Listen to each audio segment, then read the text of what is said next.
Oy! Oh my God! Let's pause for this. Yes. Kala ko bukas pa, ngayon pala. Ang aga naman, hindi makapag-antay. Hi, Pam. Paolo, please come in. Please come in. The house is open. May bisita tayo yung Minindal. Nasa iyo na tayo Minindal. Ayos nga Naka, yung soft drinks. Bumili ka ng family size kay kila Aling Tasin. Naku, sandali. Halika rito. Namalengke lang ako eh. Tapos, Iinit niyo yung pandesal at saka yung reno. Ilabas yung reno. Yes. Pare, buko dito, pare. Kamusta ka, anak? Tuloy ka muna Bakit ka rito.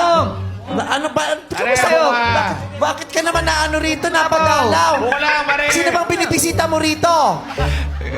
na-delay yung recording namin. Sino bang binibisita mo? Si Chang Ami, si Jackie, si Lassie, si Namalengke lang po ako, tapos naisipan ko lang pong dumaan.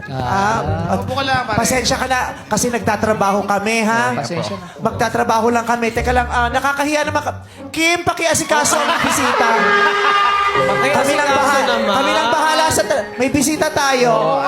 Kasi may sekretary. Sekretary Kim, dito ka. Oo nga pala. Ito na secretary. Parang hindi mapakali. What's wrong with Secretary Kim today? Oo.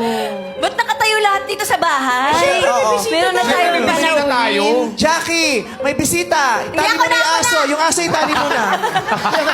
Tawa ko. Pakikatay mo. Meron din ginagawa mo dito. Bukas sige. na tayo, di ba? Na-delay yung recording. Dumalaw. Dito ka lang ah. Nod ka. Galing tumabi. Buka dyan.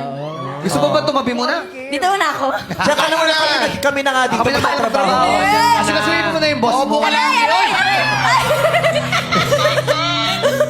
Kausapin mo siya.